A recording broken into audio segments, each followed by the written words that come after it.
Hi guys, so today I'm going to be showing you how to make your very own pizza dough. Be sure and follow the steps. It can get kind of tricky at times, but you can do it. It's fairly simple. Just make sure you go to the website, gdseasoning.com, and click on the recipe, print it out so you have it next to you while you're doing it. Also, I want to encourage you to go to the following video because I'm going to be showing you how to make a nice grilled linguiça and chicken pizza with some great ingredients, and I'm sure you're going to love it.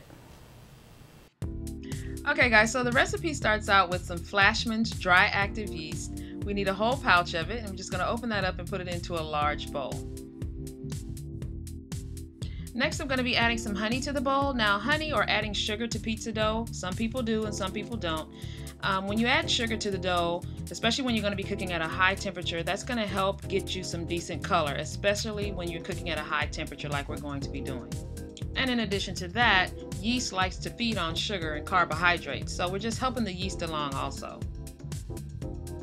So for this particular pizza dough recipe, my temperature for my water is 110 degrees. If you use other recipes, they may tell you different degrees and temperatures for the hot water, but this one is 110. Now look, I got so beside myself, I forgot to add my little tablespoon of extra virgin olive oil. You're just going to give that a little quick mix and then leave the mixture alone. 5 minutes later, we have this bubbly, foamy mixture because that yeast is active and it's doing its thing. If you don't get bubbles using that yeast after letting it sit for 5 minutes, the yeast is dead. Start all over. Don't forget, you can get the exact measurements and this recipe at gdseasoning.com. So now at this point, what I'm doing is I'm adding my flour with a little bit of salt into the yeast mixture, and I'm using a 1/4 cup at a time. Now the total flour measurement for the recipe is 3 cups, but I'm adding it slowly because I want to make sure that the dough keeps a somewhat sticky texture or consistency. You don't want the dough to get too stiff on me. What I've discovered with this recipe, the first 2 cups, you're going to need them. So I've been adding, recently when I've been making the dough, I've been adding the first 2 cups outright and just start to knead in the bowl, and then I move on to the board where the real kneading begins.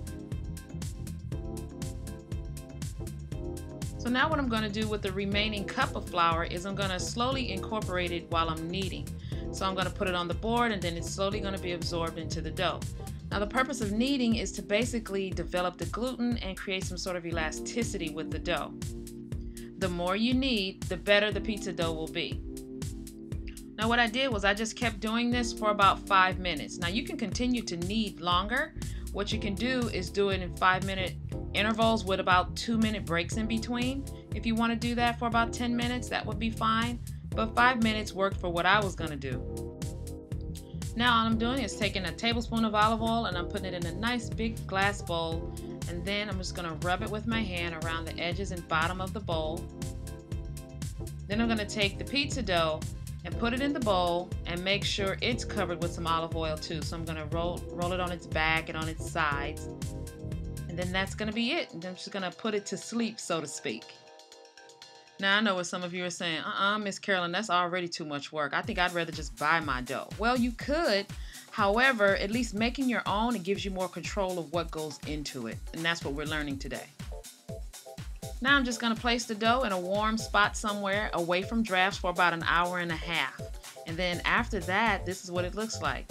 It's grown probably about 3 times its size, and it's really puffy and soft. Now here's a side note that I'm going to put in the recipe so that you're aware of it.